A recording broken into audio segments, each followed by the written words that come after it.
नमस्ते साथीहरू, म निया गुरुङ। स्वागत छ तपाईहरुलाई मेरो युट्युब च्यानलमा। र आज चाहिँ म तपाईहरुलाई सनफ्लावर किचनको ट्युटोरियल बताउँदैछु। र यो एकदमै इजी हुन्छ बनाउनका लागि।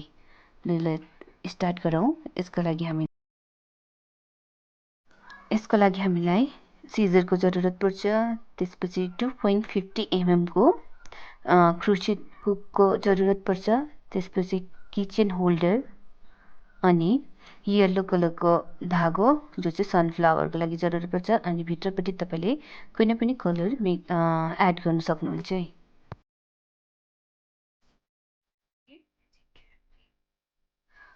अब हामी सुरु गर्छौं म्याजिक रिङबाट। अनि म्याजिक रिङ बनेपछि यहाँले 3 चेन लिन्छौं। 1 2 3। त्यसपछि पप बनाउनको लागि हामीले यहाँनिर 4 टाइम्स धागो लिन्छौं। 1 2 3 4। त्यसपछि सबैलाई एकै साथमा धागो तानेर यहाँनिर 1 चेन बनाउँछौं। त्यसपछि फेरि हामीले यहाँनिर 4 टाइम्स धागो लिएर पप बनाउँछौं। यो यस्तो प्रकारले हामीले यो जम्मा 10 टाइम्स गर्छौं। यहाँ 2 टाइम्स भयो। अब फेरि अब यहाँनिर हाम्रो 9 वटा पप बनिसकेको छ। अब हामीले लास्ट 1 2 3 and 4 सबै धागोले एकैसाथ तान्छौं। त्यसपछि चेन बनाउँछौं। त्यसपछि हामी फर्स्ट को जुन चेन छ त्यसमा हालेर हामी स्लिप स्टिचको हेल्पले हामीले दुईटालाई जोड्छौं। जोडेपछि फेरि हाम्रो पप रेडी भयो। यहाँनिर हामीले पप चाहिँ पहिला नै एउटा बनाएको थियौं। जम्मा दुईटाको जरुरत पर्छ। त्यसपछि यो दुईटालाई हामी अट्याच गर्छौं।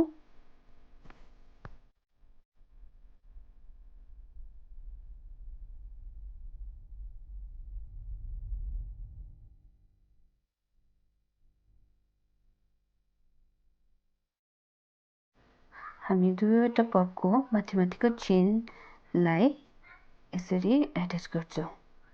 यो भयो फर्स्ट चेन लिन्छौं। त्यसपछि दुईटै चेनको यसरी गर्दै हामीले एड्जस्ट गरेर यो पुरा कम्प्लिट गर्छौं जोडेर।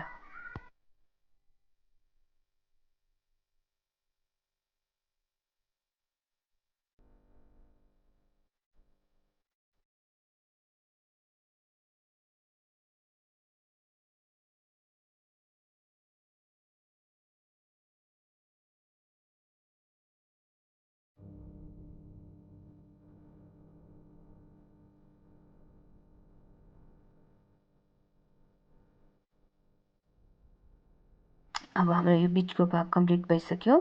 त्यसपछि हामी यो कट गर्छौं। त्यसपछि सनफ्लावरको लागि हामी यहाँ येलो धागो लिन्छौं। First not बनाउँछौं। त्यसपछि जुन हाम्रो बीचको भाग थियो त्यसमा नै त्यसमा नै हामी बुन्छौं। यहाँनिर हामी यस प्रकारले लिएर 3 चेन लिन्छौं। 1 2 3। अब त्यही चेनमा हामी 5 टाइम्स धागो लिन्छौं। 1 2 डबल क्रोसेट गरेर धागो लिन्छौं। 3 4 5। त्यसपछि हामी नेक्स्ट चेनमा जान्छौं। यो नेक्स्ट चेनमा पनि हामी 5 टाइम्स डबल क्रोसेट गर्छौं। धागो लिन्छौं। 1 2 3 4 5।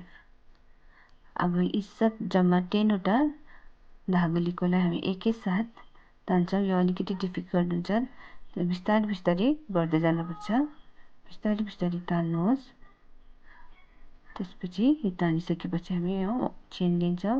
त्यसपछि 2 चेन लिन्छौं। 1 2। यहाँनिर हामी स्लिप नट बनाउँछौं। त्यसपछि फेरि 3 चेन लिन्छौँ 2 3 अनि अघि हामीले जुन चाहिँ सेकेन्ड चेनमा धागो लिएको थियौँ त्यहाँनिर हामी धागो तान्छौँ। त्यसपछि फेरि यहाँ यस्तो फर्स्ट पेटल्स रेडी भयो फेरि 3 चेन लिन्छौँ 2 3 त्यसपछि नेक्स्ट चेनमा अघि जसरी हामीले यहाँनिर 5 टाइम्स धागो लिएर गरेको थियौँ त्यसरी नै यहाँ पनि हामी 5 टाइम्स धागो लिन्छौँ। यो हाम्रो थर्ड चेनमा बनाउँदैछौँ। त्यसपछि अब फोर्थ चेनमा पनि त्यसरी नै 5 अब फोर्थ चेनमा पनि त्यसरी नै 5 टाइम्स हामी यसरी धागो लिएर बुन्दै जान्छौँ। जम्मा गरी हाम्रो दुईटा चेनको 10 टाइम्स धागो लिएको हुन्छौँ डबल क्रोसेट गरेर।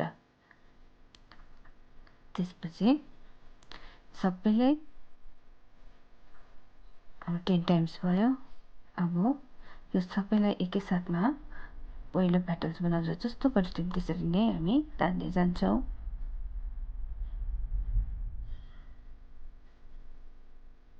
त्यसपछि हामी यहाँनिर 1 चेन लिन्छौँ 2 चेन लिन्छौँ 1 2 त्यसपछि स्लिप नट बनाउँछौँ। त्यसपछि फेरि 3 चेन लिन्छौँ अनि फोर्थ जहाँबाट धागो लिएको त्यही नै हामी गएर स्टिच बनाउँछौँ। त्यसपछि हाम्रो यसरी नै हामी यो सबै त्यही प्रकारले बुनेर कम्प्लिट गर्छौँ। अब हाम्रो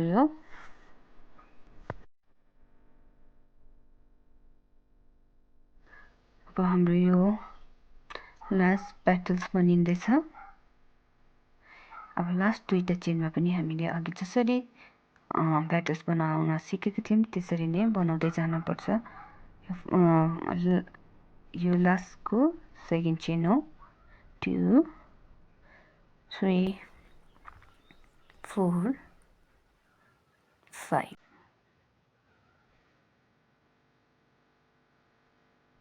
अब फेरि एकैसाथ हामीले धागो तानेपछि यहाँ 1 चेन बनाउँछ फेरि 1 चेन बनाउँछ।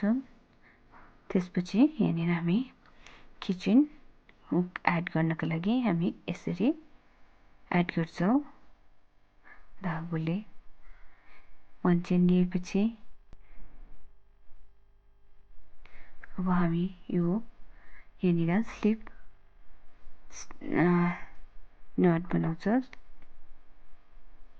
त्यसपछि फेरि 3 चेन लिएपछि हामी यहाँनिर फर्स्ट जुन चाहिँ पनि हाम्रो यो एन्डिङ पोइन्ट छ त्यहाँनिर फेरि स्लिप स्टिच बनाउँछौँ। त्यसपछि हाम्रो यो कम्प्लिट हुन्छ।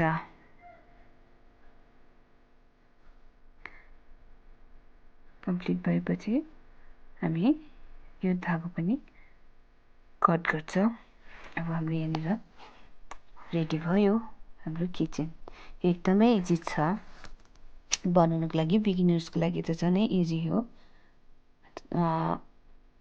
हाम्रो कम्प्लिट भएपछि यस्तो देखिन्छ कति क्युट देखिन्छ। तपाईँहरूको ब्यागको लागि ब्याग्स जहाँ पनि होल्ड गर्न सक्नुहुन्छ तपाईँले यो जहाँ पनि लगाउन सक्नुहुन्छ।